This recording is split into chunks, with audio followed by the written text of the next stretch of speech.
sorgen wir dafür, dass die Dinosaurier aussterben. Ihr macht euren eigenen Wettkampf eigentlich, ja. Noch 2 Stück!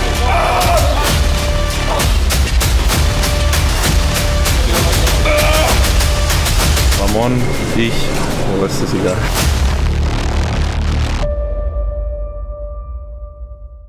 Herzlich willkommen zum letzten Video aus Germany, zur letzten Session aus dem Bunker. Alter. So sieht's aus. Kaum zu glauben, dass wir schon 7 days out sind und ich noch mit meinem Arsch in Deutschland, in Berlin sitze. Aber diesmal einfach dazu entschieden, zur Peak Week direkt hinzufliegen und ja man, da geht's in Ohio richtig ab. Heute noch mal ein letztes Backtraining. Ich würde sagen, wir mischen uns eine Königsmische an, denn die brauche ich heute, ich sag's euch. So dermaßen aus den Latschen gehauen hat's mich in nur wenigen Preps, aber das heißt immer was Gutes, denn je mehr man leidet, meistens umso knackiger das Ganze dann am Ende. Träumst du nachts schon von Essen? Ah, ja, tatsächlich. Aber meistens so, dass ich mich selber, also dass ich mich dabei erwische, was zu essen. Und dann habe ich eher so einen Albtraum-Drive und denke mir, fuck, ich habe voll reingeschissen, ich habe übel die Scheiße gefressen. Dann war ich voll schweißgebadet auch, aber die Nächte sind auf jeden Fall nicht so chillig gerade. Aber dagegen hilft ja hier Olympia Crank und Grizzly Shreds. Ich weiß nicht, ob ich heute mit Herzversagen ins Krankenhaus eingeliefert werde, aber ich sag's euch ehrlich, ich bin in der Bahn fast weggekommen. Ich brauche irgendwie ein bisschen Leistungsfähigkeit, weil ich jetzt schon merke, dass die Carbs in der Birne auf jeden Fall, also in der Birne sind sie ja schon lange weg, aber sonst auch überall schwinden. Einen fetten Scoop und meine letzte Dose davon, Alter. Das haben wir am Start, wir haben auch das Trainingsbuch am Start. Stefan hat heute Morgen noch geschrieben, der ist heute nämlich schon geflogen mit den Jungs aus Österreich.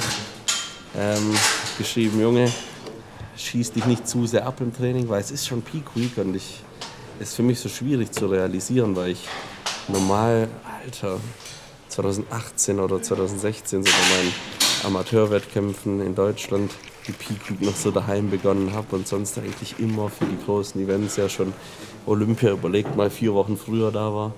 Ja, ziemlich verschickt, aber ich habe ja mittlerweile ein ganz gutes Gespür, wie ich das Training steuern kann. Habe ja auch viel gelernt, die Prep habe ich ja euch schon im letzten Video erzählt. Wenn ihr das nicht gesehen habt, unbedingt reinziehen und ja, dementsprechend gucken wir mal. Moin, erstmal heute aufgewacht, eine Pose gehittet für den Formcheck und dann ist mir erstmal schön in den linken Trapez gefahren. Habe ich mir erstmal eine halbe Tube Tigerballen drauf geschmiert, die 2 Scoops jetzt ins System und dann pumpen wir den Nacken später auch noch richtig auf. Dann sollte die Verspannung auf jeden Fall weg sein. Ich sag Prost und jetzt erstmal rein da. Es gibt immer als Athlet so einen Berg, den du aufsteigst und jetzt ist eher schon so die Spitze vom Berg erreicht, was jetzt Erschöpfungssyndrome, Schlaf und alles angeht, Hunger und den ganzen Kram. Und jetzt siehst du ja eher schon so ins Tal und ich sag immer ganz gern, das ist ein bisschen assi an, aber ich würde jetzt auch Scheiße fressen, wenn du mir auf den Teller legst, weil so die 7 Tage hält man alles aus. Wir drehen mal die Mucke runter und dann werden dir noch ein paar gepflegte Fragen von euch beantwortet. Da habe ich nämlich auch einen Sticker in die Story gehauen und da sind nachher echt gute dabei. Der OG Scotty, liebe Grüße, kenne ich tatsächlich noch aus meinen so ein paar Namen in den DMs bleiben, die manchmal im Kopf hängen. Fragt nach der Lieblingskür of all time, die ich am allermeisten gefeiert habe. Und dann kommen mir gleich 2 in den Kopf. Posing ist ja das, was ich absolut liebe und extrem feiere. Es wird zwar nicht gewertet im Sinne von die Posing-Kür geht bitte in die Wertung ein, aber ich finde, es ja, gibt euch da draußen und den Zuschauern einfach nochmal einen Entertainment-Faktor, der überkrass ist. Und ich finde, Lila Brada 1988 ist schon ein bisschen her. Die Kür beim Olympia, geisteskrank.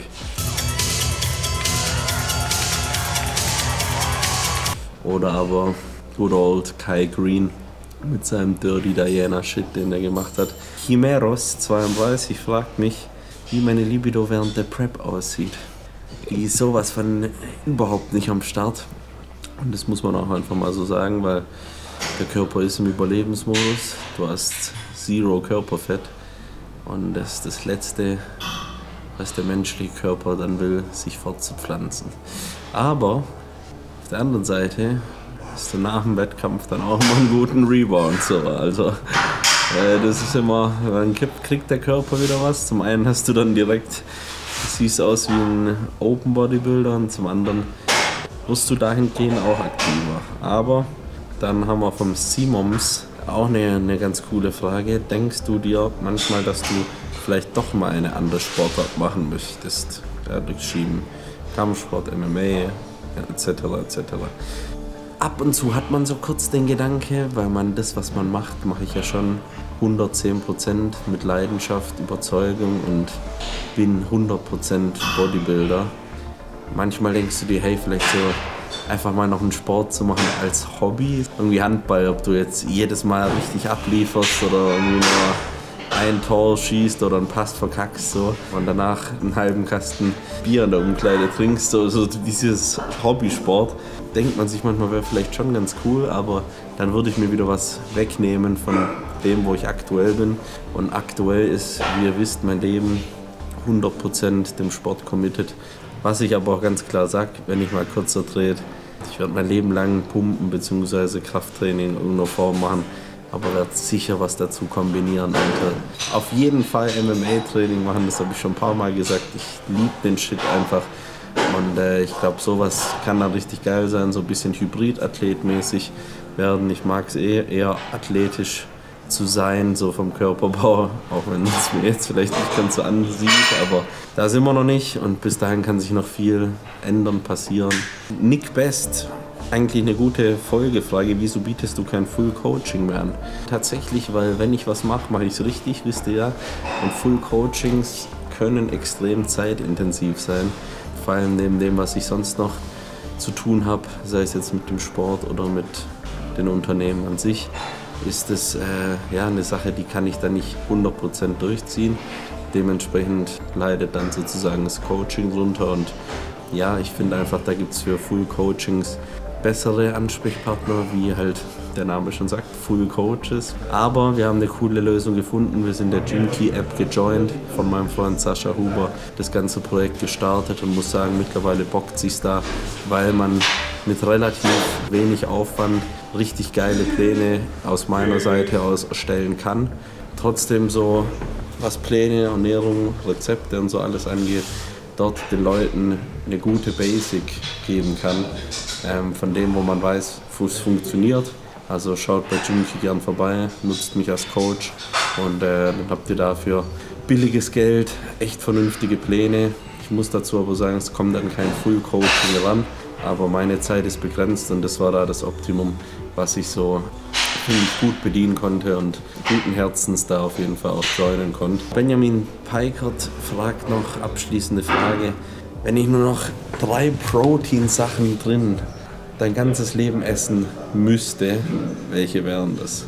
Ich bin so ein Typ, Chicken kann ich echt ordentlich fressen. Ich esse seit 4 Jahren immer Bastis Chicken. Mir hängt es nicht zum Hals raus, deswegen Chicken auf jeden Fall am Start. Dann auf jeden Fall Whey. Es gibt so viele Geschmackssorten, Alter. Das könnte ich eigentlich auch nur mein ganzes Leben fressen. Und was mir auch ganz wichtig ist, ich vertrage den Shit gut. Und das ist das Wichtigste. Und als drittes tatsächlich Volleier. Eiklar Volleier, je nachdem, Eier halt. Ja, hat man noch geile Fats mit dabei.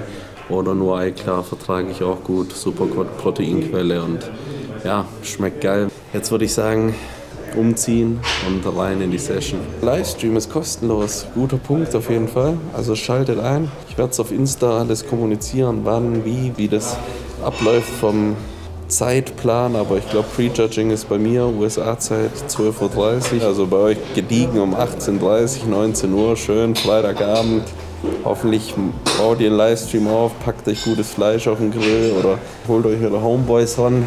Startet euch mit mindestens 500 Gramm puren Proteinen aus, dann ladet euch die rein und schaut den Arnold-Stream und drückt den Bären die Daumen. Ja man, Insta abchecken für weitere Abläufe und auch den ESN-Kanal auf Instagram. Da kommen auch coole Geschichten so rund um die Arnolds, ein bisschen sage ich mal, indirektere Aufnahmen.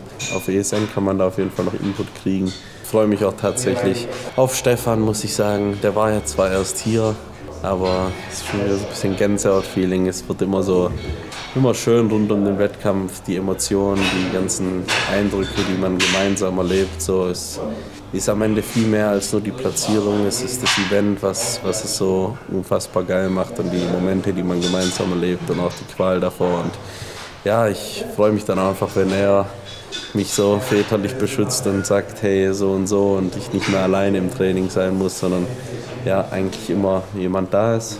Ihr kriegt auf jeden Fall volle Einblicke. Die Peak Week hat offiziell angefangen. Ich wünsche euch viel Spaß. Lasst gerne Liebe da in Form von einem Abo, Comments und pusht den Algo richtig hart, weil jetzt wird wieder Zeit für feinstes Bodybuilding, Freunde. Feinstes Bodybuilding. Das ist der extra Vibe hier.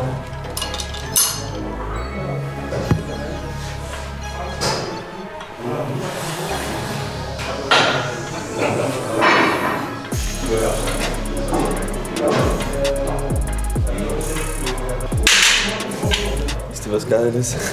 Ihr wisst genau, der Körperfettanteil ist on point. Und wenn ich hier drunter klemmt und euch das Metallding so in die Quads reinfährt, dass ihr euch denkt, Alter, das tut weh.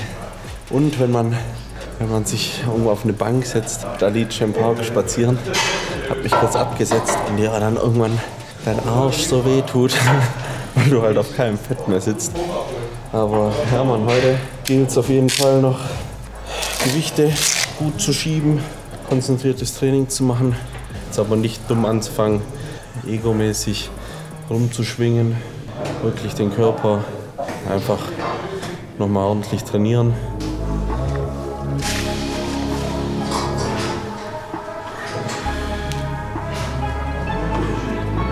Schön Aufwärmsätze sich auch knallen.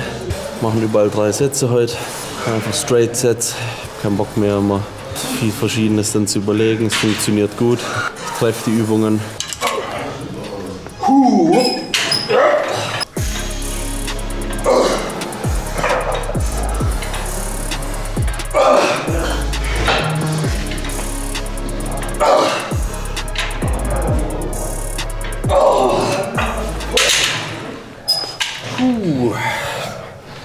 Den schweren habe ich gebraucht, Mann.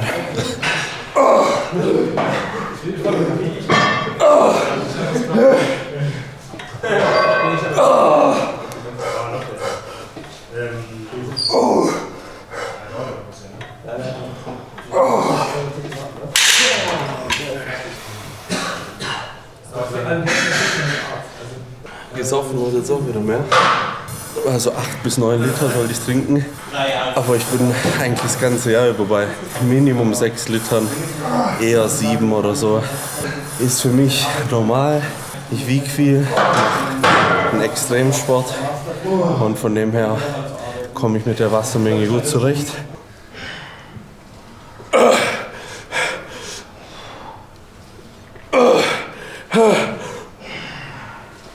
Oh ja.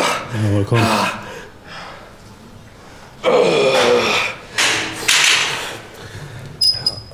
Sehr guter Satz.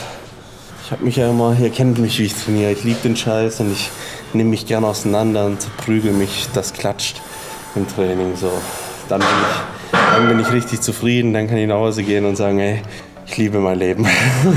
Aber was ich gelernt habe, ist, kurz vorm Wettkampf musst du halt echt schauen, dass dein Körper frisch wird, frisch aussieht. Deswegen war heute auch die letzte Cardio-Session heute Morgen. Ich sag's euch, ich saß da auch drauf, halb lachendes, halb weinendes Auge, so, weil der Morgen ohne Cardio, ohne meinen Sonderzuschlag, ihr wisst, der ist nicht der reale Morgen. Und deswegen, ja, das alles hilft dann schon, dass der Körper am Ende on stage wirklich frisch und erholt aussieht. Dementsprechend, ja, Peak Week wird smooth gemacht. Ich nehme ab nächste Woche auch so mehr oder weniger die Stimulanz hier noch so ein bisschen weg, wie so übermäßigen Koffeinkonsum von einem gut und gerne einem Gramm, wie ich es heute gefühlt am Start habe. Die Sachen, die halt Nervensystem triggern, zu viel Stress auslösen im Körper, weglassen und dann peakt, wie man ja so schon sagt, Peak Week. Peak der Körper auch optimal.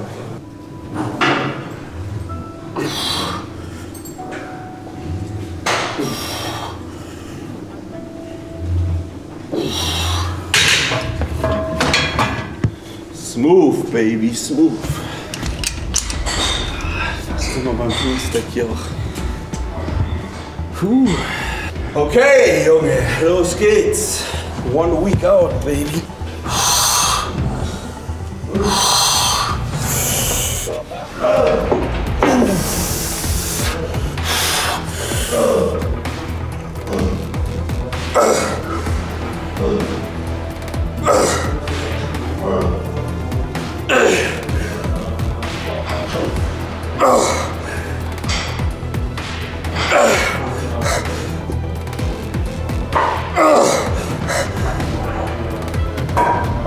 Komm.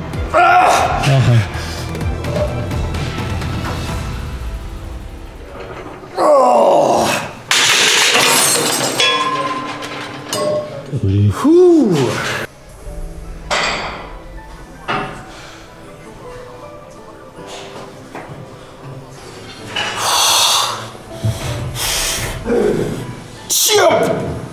Okay.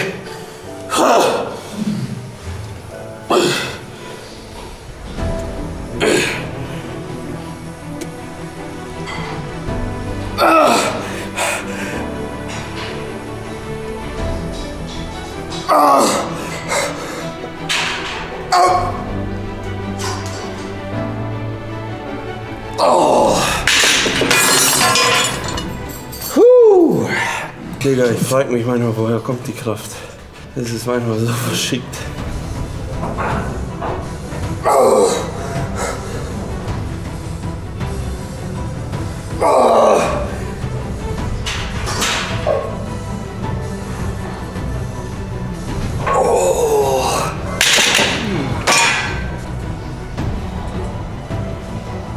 Ich sag's dir ehrlich, solche Einheiten, so tief ich Bodybuilding auch liebe, mit allem drum und dran, diese Einheiten, wo du einfach keinen Pump hast, kraftsteigerungstechnisch keine Wunder erwarten darfst und einfach ja, den Job ablieferst, die sind jetzt nicht unbedingt super erfüllend, aber sie dienen einem höheren Zweck, der dann wiederum zur Erfüllung beiträgt. Also die muss man auch machen, die bilden auch eure Psyche aus, die machen euch als Athlet noch besser. Der treue Zuschauer weiß, letztes Mal habe ich da noch eine dran gehängt. Mache ich diesmal bewusst nicht, da ja, ich wie gesagt noch mehr als sonst in den Muskel ziehen will. Boom, isoliert, schön rein und dann lieber 2, 3 Wiederholungen mehr.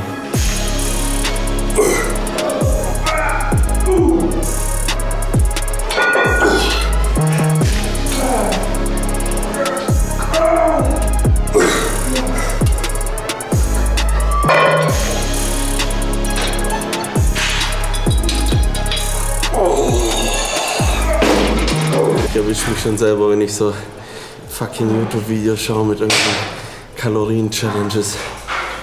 Meine ganze Startseite ist damit gefüllt, Alter.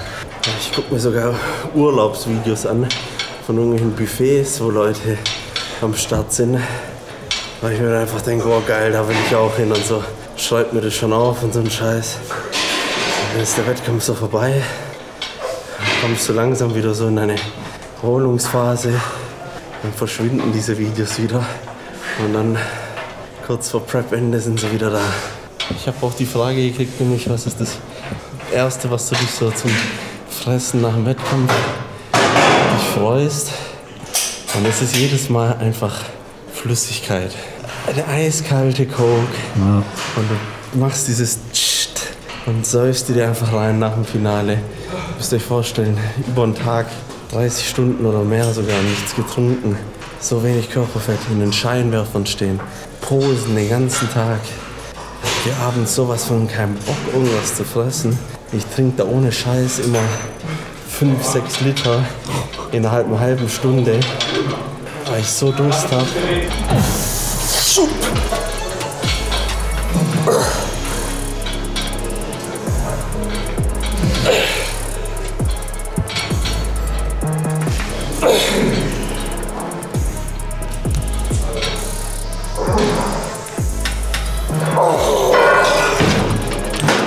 müsste sein. Auch jetzt gilt noch genug Pause lassen. Ich glaube, jetzt ab Ohio, wenn wir drüben sind, handhaben wir das ein bisschen anders. Ich weiß, dass Stefan dann eher ein bisschen kürzer, so zwischen 45 und 60 Minuten die Session machen will. Wir strukturieren das dann auch immer mit Push-Pull, also Brust, Schulter, Trizeps, Rücken, Bizeps, hintere Schulter zum Beispiel. Und machen dann am Montag zum Beispiel einen Pull-Day, also Rücken, Bizeps, Nacken, hintere. Dienstag einen Push-Day, Mittwoch vielleicht einen Schulterarm-Tag noch oder so ein Ganzkörper-Pump-Training, je nachdem, wann wir anfangen mit Laden, wie Stefan da die Strategie auslegt. Und dann, ja, ist Donnerstag die Abwaage.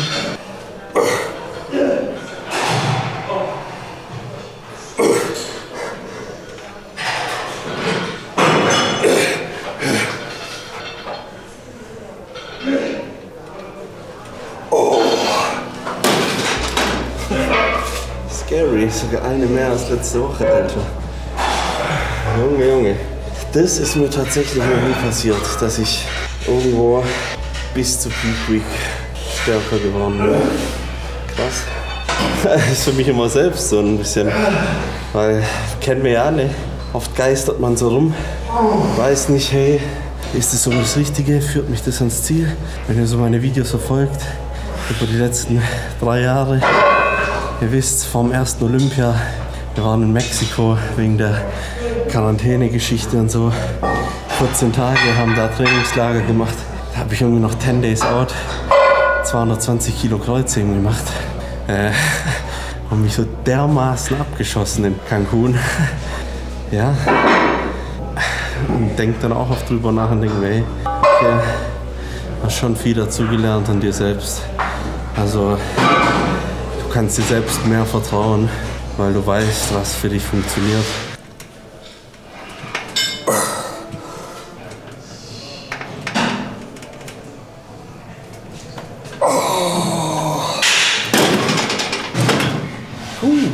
Gut. Ignacio, ¿cómo está? Ich bin hier mit deinem Freund. Liebe Grüße an dich. Und immer Power geben. Grüße vom Bär. Vamos! Geil. So, gut. Danke. Bitte, bitte. Rein dann. Jetzt wird es geballert nochmal.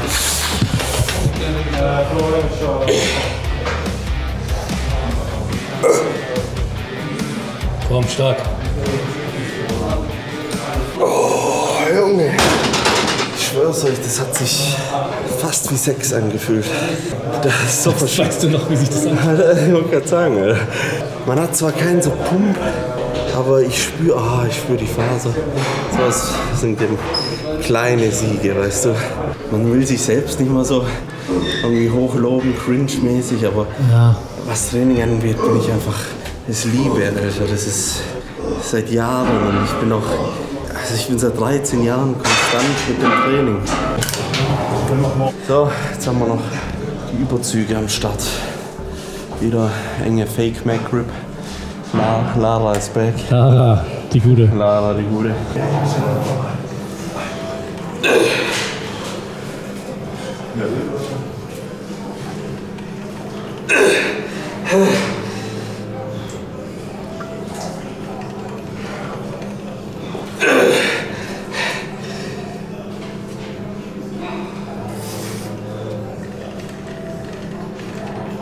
Komm.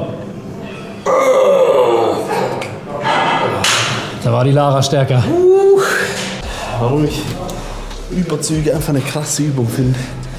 Einfach, egal wie leer die Speicher sind oder so ein bisschen Pump.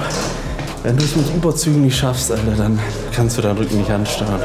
Und jetzt machen wir nämlich im neutralen Griff noch Klimmzüge, auch wieder auf Lat. Sprich, um das Ganze hier zusammenzufassen. Wir haben von oben gezogen in den oberen Rücken. Breites dann Rudern. Breites Rudern mit abgespreizten Armen, sprich den oberen Rücken. Dann haben wir hier einzeln gerudert, eher low, sprich auch für den Lat, aber eher mit der Schulter unten und den Ellenbogen angespreizt. So auch gerade mal die untere Lattphase mitgenommen. Sind dann drüber gegangen zu den Überzügen, wo wir was Gedehntes gemacht haben für den Lat. Und jetzt machen wir so eine Allround Lat, geht aber auch auf dem oberen Rücken, also Gesamtrücken, Zugübung von oben. Und dann runden wir das Ganze noch mit ein paar vorgebeugten Shrugs ab. Und dann ist der ganze Rücken am Start.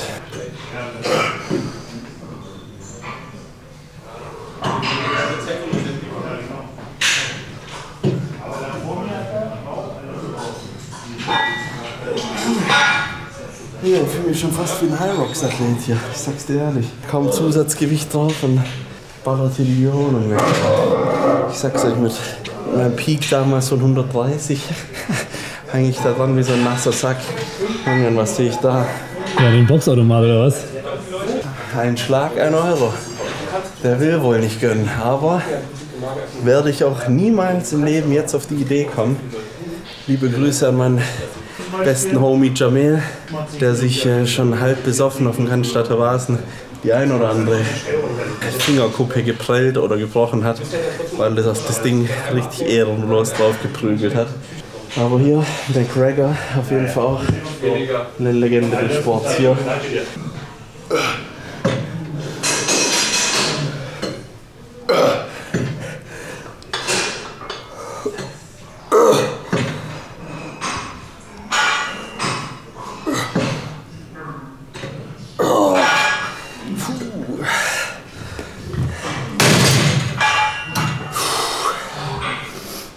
Ich sag's euch, Klimmzüge ist auch so eine Sache.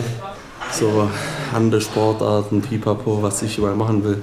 Ich auf jeden Fall mal wieder, wie ich damals war, nach meiner ersten, nicht Wettkampfdiät, sondern ich bin ja in den Sport eingestiegen mit einer Diät, weil ich ziemlich fett war. Und mein Bruder dann gesagt hat, Junge, keine Carbs essen, habe ich dann für 6 Monate gemacht und war danach skinny, aber war so athletisch, ich konnte Muscle-Ups machen. Oje, oje, erzähle ich hier noch Auswärts zum Crossfitter. Quatsch, Alter, davor holen wir uns erstmal noch ein paar Titel. Auch wenn ich ab jetzt nur noch Letzter werden würde. Ich klopfe hier auf Holz, dass es nicht so ist, aber selbst dann hat mir der Sport alles im Leben gegeben. Ja.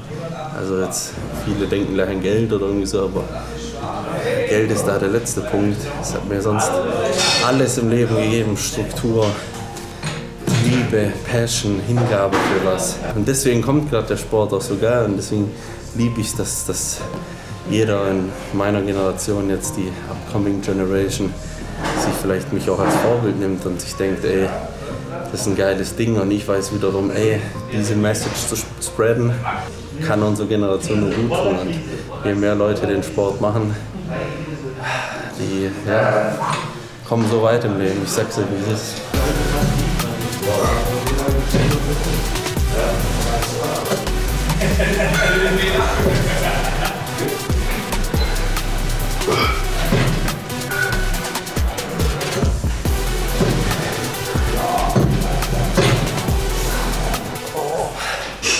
Das Zucken ist eine Wiederholung hier. Ich mache jetzt noch einen besonderen Satz. Zwar mal hier beide Griffe, erst mal den neutralen, dann stecke ich ein bisschen mehr Gewicht und mache noch einen breit. Alles klar.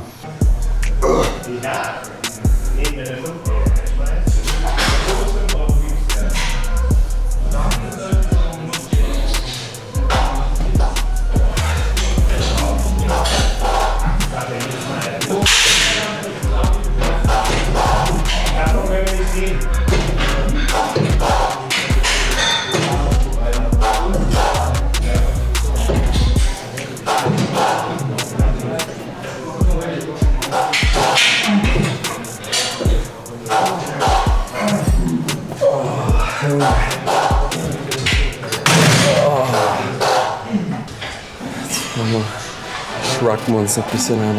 Ja.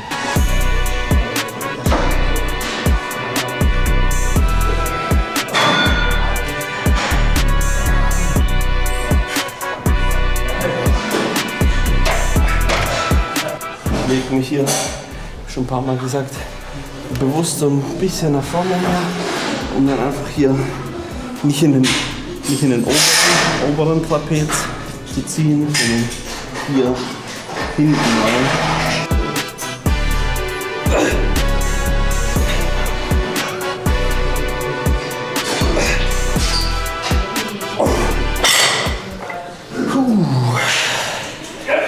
Herrlich. Weißt du, was ist? Das ist hier Einkäufe von Mutti reintragen. Genau das. Daheim gerade schön eine Runde COD gestartet hat und du schon Mutti in die Einfahrt hast fahren hören. Und dann wusstest, Tür geht auf und die schreit nur, Ursi! Und dann schreist du, ja, und das haben die Eltern immer gehasst. Und ich hab's gehasst, dann kam immer keine Antwort. Gibt's auch so ein witziges Meme. Da schreit die Mom so und der so, ja! Ja! Thomas! Ja? Genau so habe ich dann immer gefühlt und die wusste schon, du schwingst deinen Arsch jetzt runter und hebst die Einkäufe aus dem Auto, aber hat man immer gern gemacht. Und dann hat man schon die Ware begutachtet, ob Mutti nicht was Stabiles mitgebracht hat. Keine Ahnung, war die also einmal in 2 Wochen oder so da und dann hat sonst immer Lidl oder dies, das. Ich habe mal so einen Vorrat an diesen DM-Riegeln mitgebracht. So. Das ist auch so richtig Nostalgie. Und dann immer so, oder so fette, so eklige, also mit dem Geschmack von den ESN-Riegeln, Alter, heutzutage nicht zu vergleichen, aber irgendwie so einen fetten Block mit Protein, so eine rote Verpackung war das. Und das war so gefühlt so ein 300 Gramm Kautschuk-Ding, Alter, wo du abgebissen hast und gefühlt so auf Gummi herumgebissen hast, aber dachtest dir halt in der Schule schön im Unterricht, geil, Alter, pure Proteine pfeife ich mir. Und ja, man hat sie dann ab und zu gegönnt. Also meine Mama hat uns echt unbewusst, bewusst bodybuilding-technisch gut aufgezogen. Also Mama, wenn du siehst, top erzogen. Ich bin dir dankbar und ich liebe dich. Deswegen auch immer die Arnolds ein besonderes Event, weil auch meine Mama hat immer am 1. März Wochenende Geburtstag. Und ja, ich kann dann immer nur anrufen oder Grüße senden aus Ohio, weil auch immer die Arnolds jedes Jahr im März ist, Anfang März. Und deswegen lege ich mich immer für Mutti nochmal doppelt ins Zeug. Jetzt arbeiten wir dafür, dass wir Mutti ein schönes Geschenk machen können. Hä?